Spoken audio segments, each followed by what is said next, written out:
Madame, Monsieur, bonsoir. L'Union des villes et communes de Côte d'Ivoire fête ses 40 ans. L'UVIC aussi. 201 maires qui ont fédéré depuis 1983. 40 ans de partage d'expérience, 40 ans de fraternité et un esprit solidaire. Après 40 ans, quels sont les acquis de l'UVIC aussi? Quels sont également les chantiers à venir? Ces 40 ans seront célébrés. Quelles sont les activités prévues pour cet événement? Et les étapes qui intéressent le grand public, quelles sont ces différentes étapes? Et ça fait l'actualité. UVIC aussi, Ahmed Traoré nous propose son élément de reportage. L'Union des villes et communes de Côte d'Ivoire, UVIC aussi, a été créée le 6 juillet 1983 par les maires de Côte d'Ivoire. Ce, en application de la loi numéro 80-1180 du 17 octobre 1980 portant organisation municipale en Côte d'Ivoire. L'une des missions essentielles de l'UVIC aussi est d'appuyer la politique de communalisation et plus généralement de contribuer au développement de la politique de décentralisation du gouvernement. Les élus municipaux entendent traduire à travers cette association leur volonté de créer un forum de réflexion, de concertation et de propositions autour des questions relatives à la politique des proximités. Le bilan est globalement positif et en ma qualité de maire de la première commune de notre pays, la ville de Grand-Bassam, je me réjouis de ce que notre fêtière célèbre aujourd'hui son 40e anniversaire, 40 années de coopération, de collaboration entre les maires, les élus locaux pour pouvoir mieux assumer notre mission, notre mandat de développement local qui est complémentaire à celui de l'action gouvernementale étant donné que nous sommes au plus près des réalités de nos populations. Je suis fier d'appartenir à cette union et les bénéfices que nous tirons de notre appartenance à cette union sont nombreux, tant en termes de formation que d'appui au développement de relations en matière de coopération internationale, de mobilisation de financement extérieur également.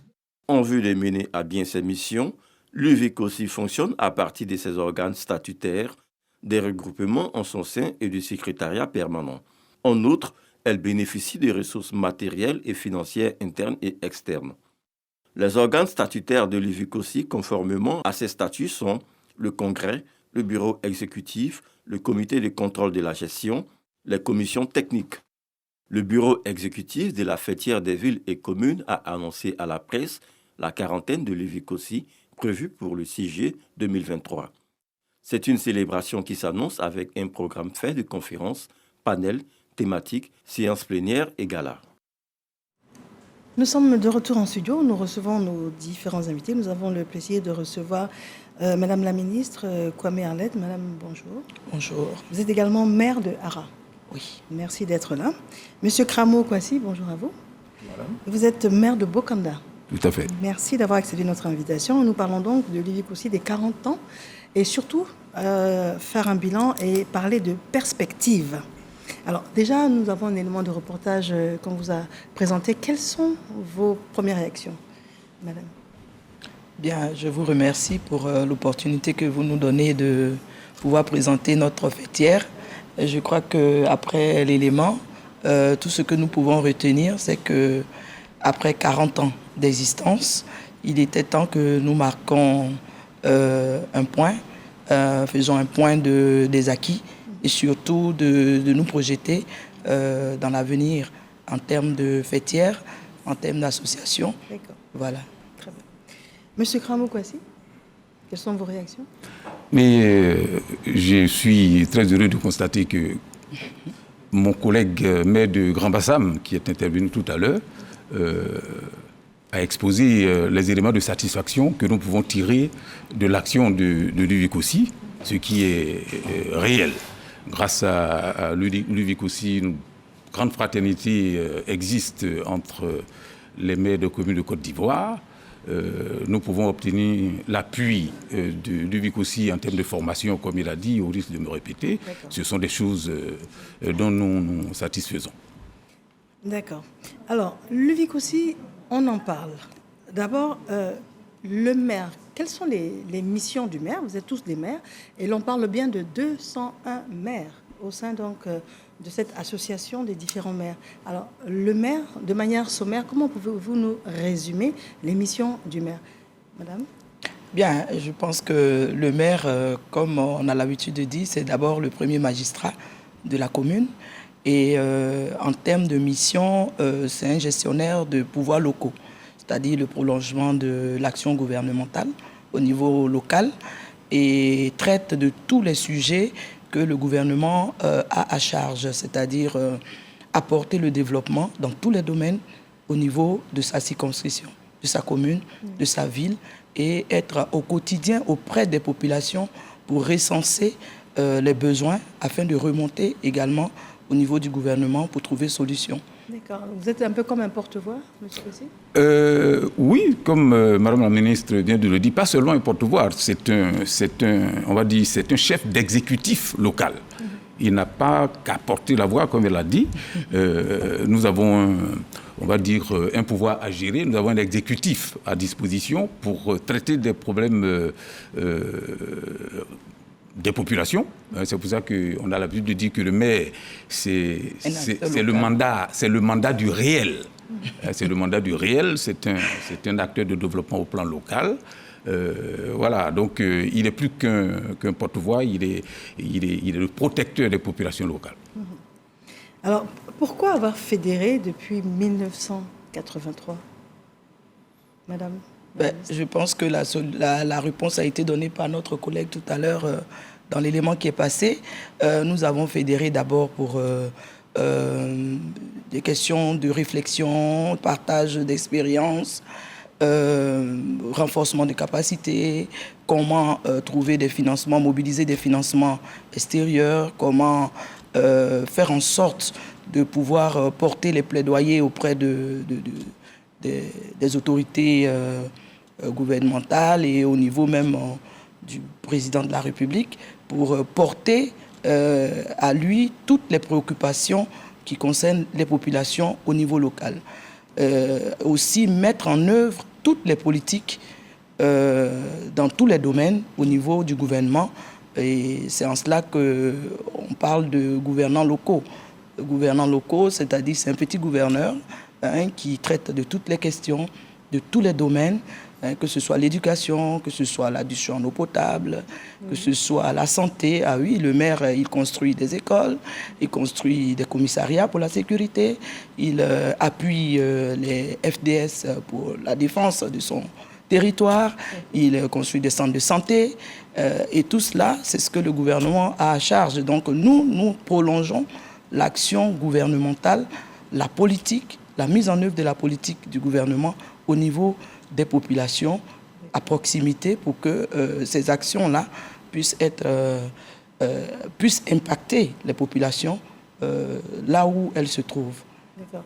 Donc, M. Kouassi, est-ce à dire que de manière individuelle, chacune des mairies a moins de force que le fait d'avoir fédéré pour donner le VIC aussi? Bien, alors, vous connaissez l'adage populaire qui dit que l'union fait la force. Voilà, donc c'est exactement ça. Ça trouve son application ici. Comme ma collègue, Madame le ministre, l'a dit, le maire a ses missions, il a le devoir de les assurer, mais de se réunir au sein d'un creuset afin de mettre ensemble les aspirations communes, les projets communs, et trouver un interlocuteur qui peut les porter devant les pouvoirs publics est un avantage. Et donc, c'est ce qui justifie la mise en place de cette fédération qui, du reste, n'existe pas que chez nous en Côte d'Ivoire. Partout, les pouvoirs locaux se fédèrent ainsi pour se donner un peu plus de force. Et même au niveau continental, cette union aussi trouve son pendant. Au niveau de cités et gouvernements locaux d'Afrique. Exact. CGLUA. D'accord. Donc, c'est la recherche de la force. Au niveau mondial aussi. Au niveau mondial aussi. Nous avons cités et gouvernements locaux unis du monde. D'accord. Et comment êtes-vous structuré? Alors, écoutez, l'UVIC aussi est une association, comme toutes les associations en Côte d'Ivoire qui sont régies par la loi et le règlement. Donc, nous avons un président Nous avons 5 vice-présidents en ce qui nous concerne, l'UVIC aussi. Nous avons une cheville ouvrière qui est le secrétaire général, en l'occurrence ici, la secrétaire générale que nous avons, Madame la ministre Arlette Badou. Nous avons le commissaire aux comptes, voilà. Et puis, nous avons trésorier et tout ça. Et puis, nous avons une direction générale pour, on va dire, la gestion au quotidien des services. Permanence aussi. Voilà, la permanence aussi de l'UVIC aussi. Pour appuyer les élus qui forment l'exécutif de l'UVIC aussi. D'accord. Alors, si on a bien compris, l'UVIC aussi fonctionne en même temps que votre travail quotidien de maire. Bien entendu. Bien entendu. Donc, nous avons une permanence, comme il a dit. Et la permanence est gérée par le directeur général, en concomitance avec le secrétariat général. Et vous savez que les maires, comme on l'a dit tout à l'heure, devront être au quotidien auprès de leur population. Nous n'avons pas toujours le temps de nous réunir pour les aspects techniques au quotidien. Donc, la direction générale se charge de gérer cet aspect technique. Mais pour les aspects de représentation, il s'agit bien des maires qui représentent leurs collègues au sein de la fêtière. D'accord. Alors, je prends un exemple concret, Madame la ministre. À Ara, vous souhaitez entreprendre les travaux d'un centre de santé, oui, par exemple. Alors, c'est quelque chose que vous menez d'une initiative de par vos fonctions de maire, ou c'est quelque chose que vous portez à la connaissance de l'UVIC aussi, pour porter le plaidoyer pour que les choses aillent plus vite, par exemple? Ça, c'est du domaine du conseil. C'est pour ça que nous fonctionnons au niveau des mairies, nous fonctionnons en conseil. Donc, la décision est prise en conseil municipal, à la session. Et une fois que c'est validé, c'est entériné, nous portons à la direction générale de la décentralisation qui a à charge de vérifier que la mise en œuvre des programmes triennaux et des budgets se fait de manière harmonieuse pour le développement des communes. Et donc, si d'aventure un maire a une réalisation ou un projet et qu'il n'a pas dispose pas assez de moyens, il peut solliciter l'union, puisqu'il s'agit d'une union, pour appuyer le projet, mais cela est de la prérogative du conseil municipal. De décider de la construction d'un centre de santé, de l'exécution et de la finition pour le bonheur des populations. D'accord. Alors, 40 ans, c'est un bilan intéressant. Quels sont les grands axes qui ont jalonné ces 40 années? Alors, c'est vrai, 40 ans, c'est un long parcours. Déjà, comme je l'ai dit, la première ambition de l'UVIC aussi, c'était d'assurer la fraternité entre les maires. Recenser les aspirations communes, les objectifs communs, afin de les porter devant les pouvoirs publics. Et ça, cette mission, l'UVIC aussi l'a assumée, l'a réussi. C'est une grande famille, l'UVIC aussi? Mais c'est une grande famille.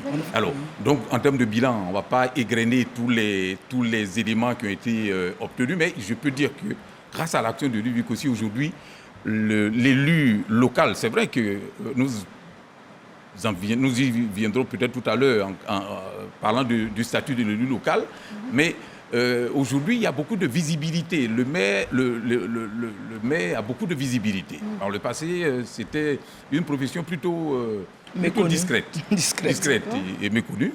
Mais aujourd'hui, grâce à l'action de l'UVIC aussi, nous avons par exemple tous les autres élus avaient ces signes distinctifs. Sauf les maires. Les maires ne l'avaient pas. D'accord. Aujourd'hui, nous sommes très fiers, ma collègue et moi-même, de les arborer. Nos véhicules arborent aussi des cocardes comme les autres élus.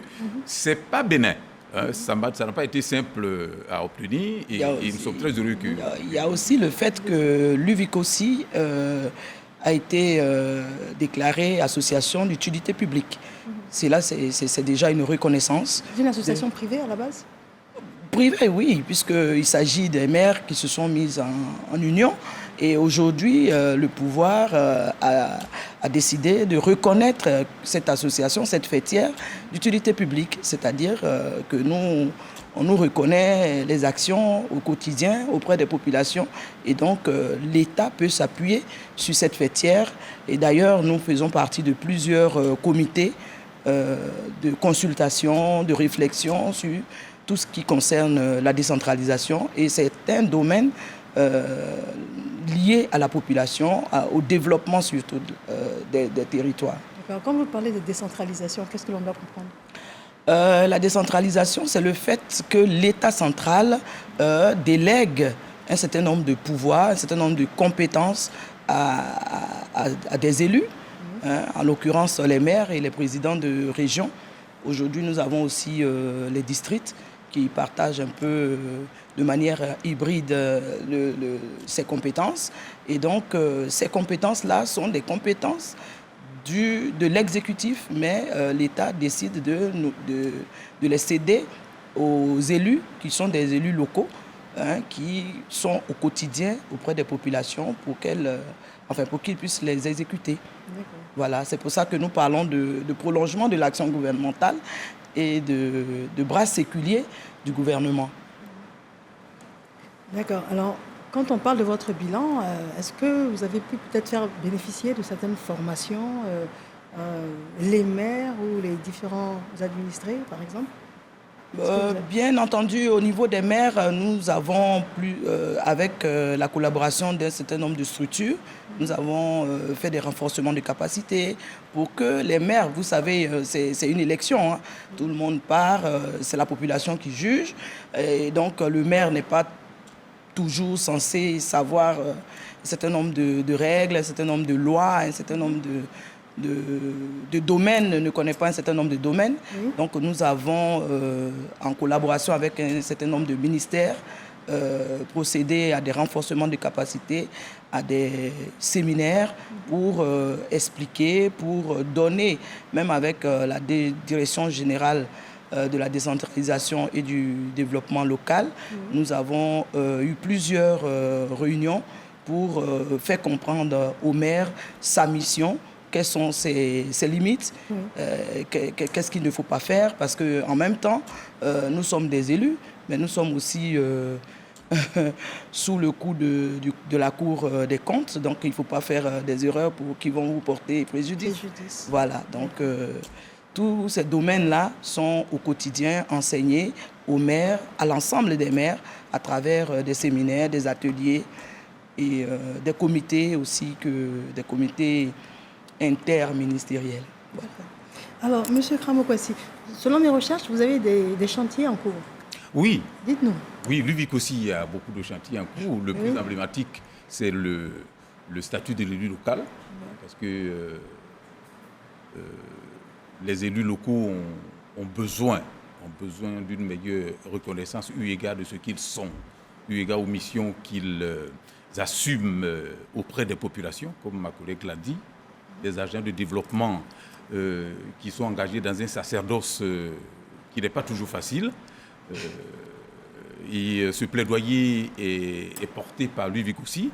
Mais quelle est la situation qui prévaut? Parce que vous parlez de reconnaissance. Oui, parce que l'élu local aujourd'hui est vraiment dans une situation, j'allais dire, des plus précaires. Des plus précaires, pour ne pas dire davantage. Et donc, un plaidoyer est construit. Nous sommes très reconnaissants au président du Sénat. Si vous avez suivi cette année à l'ouverture des travaux au niveau du Sénat, ce plaidoyer a été très fortement appuyé et se trouve aujourd'hui sur la table de la tutelle, le ministre de l'Intérieur et de la Sécurité. Que nous profitons de ce micro pour appeler à jeter un œil bienveillant et très attentionné. D'accord. Madame la ministre, vous avez des propos complémentaires concernant cet aspect? Oui, nous avons aussi à cœur la mise en place de la fonction publique territoriale, parce que ce n'est pas toujours facile avec l'appui de l'État en termes de ressources humaines au niveau des fonctionnaires qu'on nous affecte. Ce n'est pas toujours facile, qu'eux-mêmes ne comprennent pas beaucoup les tests de la décentralisation. Ensuite, nous avons aussi l'épineux problème du transfert effectif des compétences en question, dont j'en parlais tout à l'heure, des compétences et des moyens qui vont avec ces compétences. C'est-à-dire que si on a décidé de transférer la compétence de construction de l'éducation nationale, il faudrait qu'on puisse donner les moyens qui doivent servir à la construction de l'école, à l'entretien de tout ce domaine-là, pour que nous soyons à l'aise dans notre mission au niveau de la santé, au niveau de pas mal de domaines, je crois 28, si je ne m'abuse, ont été concédés à... C'est ça? Théoriquement, voilà. Et sur les 28, je crois qu'il n'y a que 9 qui, effectivement, ont connu un aboutissement. Et le reste, nous attendons vraiment le transfert effectif de ces compétences pour permettre à l'élu local d'être à l'aise dans sa mission. Nous sommes un peu bloqués par les moyens. Nous avons au quotidien la pression de la population en termes de besoins. Et comme c'est nous qui sommes le premier point focal, voilà, nous sommes assaillis par les besoins. Mais écoutez, le maire, il fait ce qu'il peut, mais ce n'est pas toujours facile. Et donc, à travers le statut, comme il vient de le dire, vous savez, aujourd'hui, pratiquement tous les corps de métier, tous ont des statuts, sauf le maire. Vous prenez les députés, le député il a un statut, même le Sénat qui vient d'arriver a un statut, le sénateur a un statut, mais le maire n'a pas de statut. Vous pouvez passer 20 ans, 25 ans, vous repartez de la commune, de la mairie, à la tête de la mairie, sans accompagnement. Et même au cours de votre mission, vous avez pas mal, par exemple, au niveau des rémunérations, on parle d'indemnités, et ces indemnités ne reflètent pas vraiment la charge de travail, la charge d'appui que le maire apporte au quotidien aux populations. D'accord, donc ça veut dire que ces 40 ans, cela fait partie des problématiques que vous voulez vraiment mettre en avant et puis qu'elles soient prises en compte. Bien entendu, j'ai dit tout à l'heure, c'est le lieu d'abord déjà de faire le point des acquis et puis de se projeter, de dire qu'est-ce qui reste à faire, qu'est-ce qu'il faut faire et qui il faut voir pour que ces choses-là soient une réalité pour les maires de Côte d'Ivoire. Dites-nous, Monsieur Gossi, 40 ans, comment comptez-vous en ce qui concerne les festivités des 40 ans, en quoi est-ce qu'elles vont consister? Alors, merci de cette question. Nous avons souhaité célébrer effectivement ces 40 ans, rendre cette célébration vraiment utile. C'est pour ça que nous avons mis sur pied un comité scientifique pour réfléchir à des termes de référence qui devraient pouvoir nous apporter vraiment une plus-value. Malheureusement, cette célébration intervient, vous savez, les maires sont invités à se représenter devant leur mandat le 2 septembre. Oui. Donc ils sont plutôt occupés en ce moment à cette diligence. Oui. Ce qui a fait que nous avons revu, on va dire, à la baisse nos ambitions, nos prétentions. Sinon, au départ, donc nous avons défini un thème central à l'événement. Nous avons élaboré des panels.